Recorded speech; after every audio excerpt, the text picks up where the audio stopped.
If I had to start over in 2026, this is what I would do to break into tech today. Today. Number one, no experience, no degree, no certs. Course careers would still be my number one option.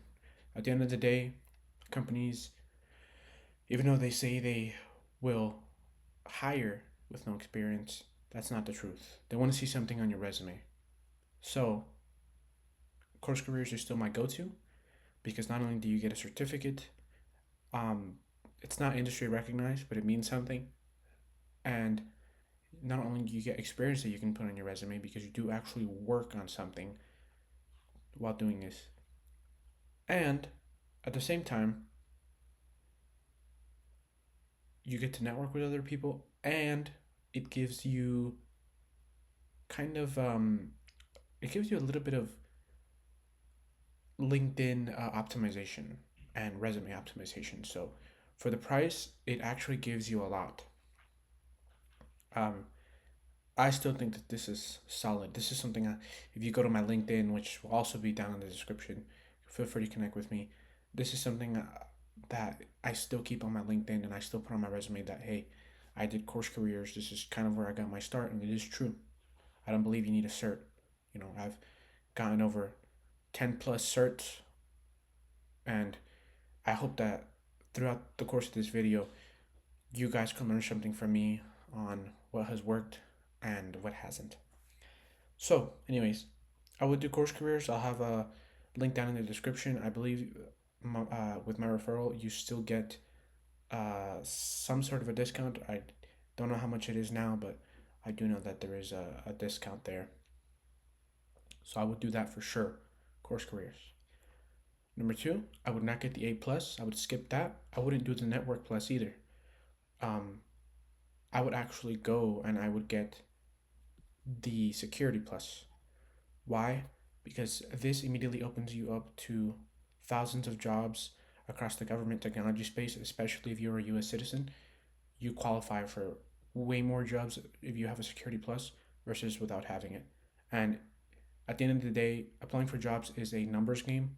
So I would 100% do that because the more jobs that you can apply to, the higher the probability of you getting something back. It's just a numbers game, right? It's all about volume. What would I do after? Well, I would also create a LinkedIn, optimize it, and I would post daily on there. That's how I started as well. Um, it Posting on LinkedIn is one of the greatest ways to get visibility to your profile and to get recruiter hits. Um, One thing I would advise, because people are tired of it and I hear this a lot, do not use Claude to write your posts. Try to be original because people can tell when you write slop. And more than likely they'll block you because people are tired of AI slop when it comes to LinkedIn. So I would use it to connect with recruiters and to apply for roles. All my roles I've ever gotten was through either A, me applying through LinkedIn, or B, a recruiter reaching out to me on LinkedIn. So my first role in technology, I applied to a role and that's how I got hired. My second role in technology, a recruiter reached out to me. That's how I got hired. Um, and so, again, I'll show you what your LinkedIn should sort of look like. This is going to be mine.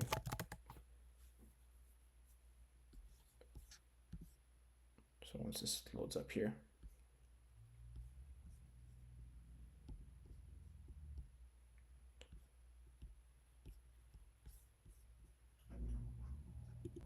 So this is what my profile looks like.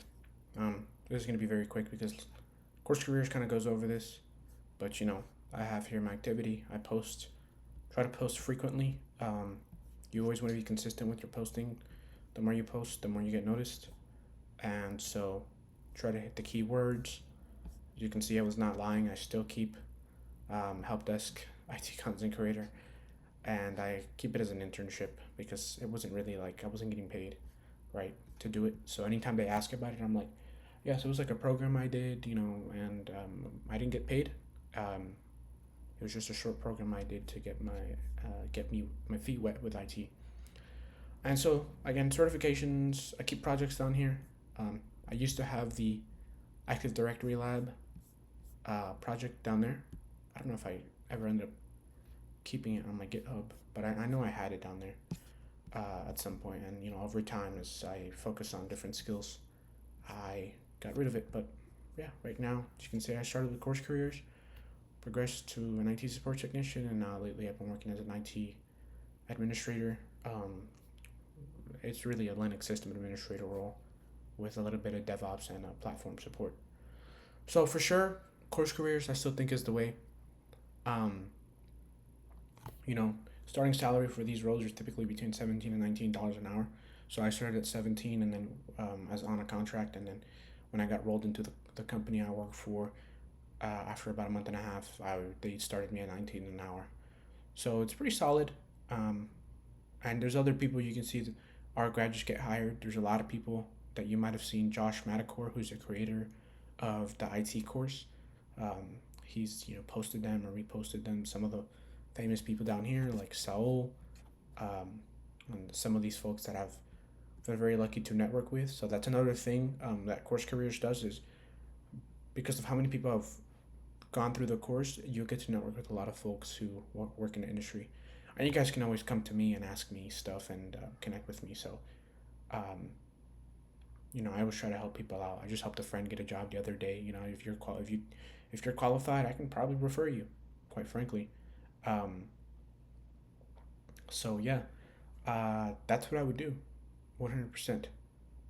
Now, I want to keep this video short, but what would I do after? So, say you land your IT support technician role. You have to remember that's just your start. You don't want to stay there for more than 2 years. Um, so, what would I do? What would I do going from IT support tech, to what I want to do? Well, I think number one, you got to figure out what you want. Um, you know, if you don't know, what's best is sometimes just going with what the market needs at that time. Right now, AI is big, but you're like, if we're being frank, you're not going to go into an AI role off the bat. Uh, that requires a degree, connections, or a lot of experience. What I think you can do though is there's a lot of different roles. So um, another good option that's free that I've heard good things about is companies are paying for you to become a data center technician.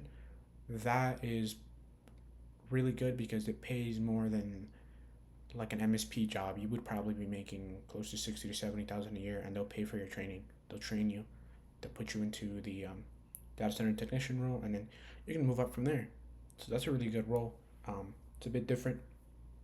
It's more hardware based, right? So on premise, but you'll still be working with Linux and uh, Unix since you have a Cisco, more than likely, as the backbone of the networking for these data centers. So you could go a lot of ways.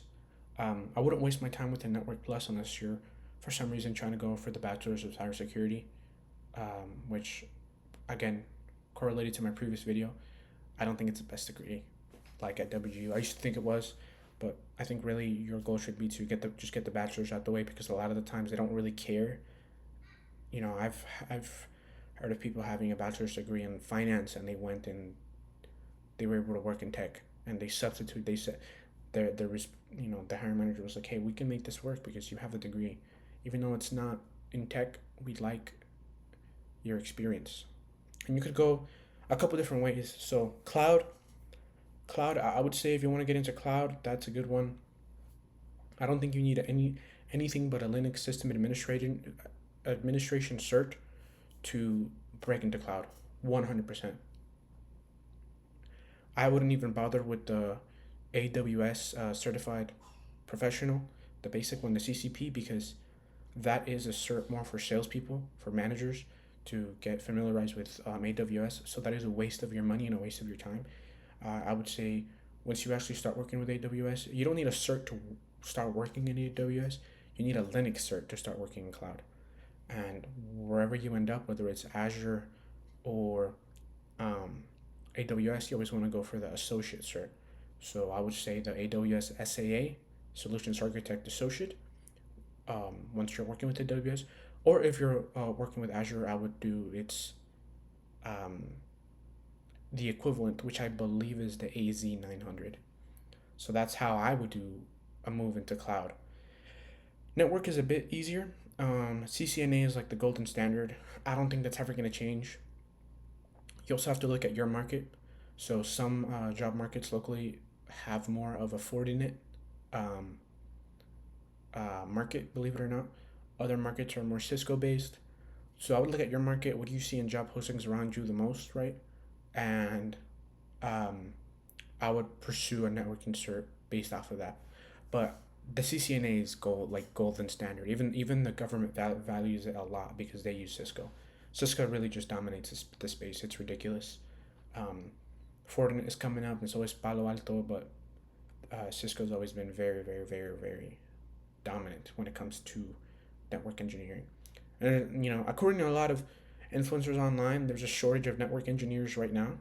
So it wouldn't be a bad career to get into if you were trying to move from IT support. There's really a lot of branches you could go. Um, so yeah, Linux, a Linux system administration cert. I didn't mention this, but it could be either the LPIC one, Linux Professional Institute, or the RHCSA. Um, those are both very, very good. Um, it just depends on what you want to pay for it. I think price is the big differentiator there, and the Red Hat being that it has a little bit more clout because it's hands on. Um, so, yeah, I would honestly lean more towards the Red Hat cert. I'm speaking from experience because when I've gone into interviews, that is something that is brought up immediately. Hey, you have a Red Hat cert. Okay, cool. So this guy actually knows something. So that would be one way. Uh, Again, networking, CCNA, and now the big one that a lot of people like to talk about is cybersecurity. So, quite frankly, cybersecurity, I wouldn't do more than one cert for cybersecurity, especially if you're trying to break into a SOC analyst role. Again, so many people have been brainwashed to want to just get into cyber instead of just like grinding their way up. So it's definitely gonna be a bit harder. It's gonna require a little bit more grind. But I would say for sure, the one cert that I think has helped a lot of people get hired that is practical and hands on is the blue team level one. I have seen a lot of people move up in the world thanks to that certification. Um, that I've talked to, and that seems to be a really solid cert, just in general. So blue team level one for sure. So that is all, guys. Thank you guys so much for watching. Please like and comment.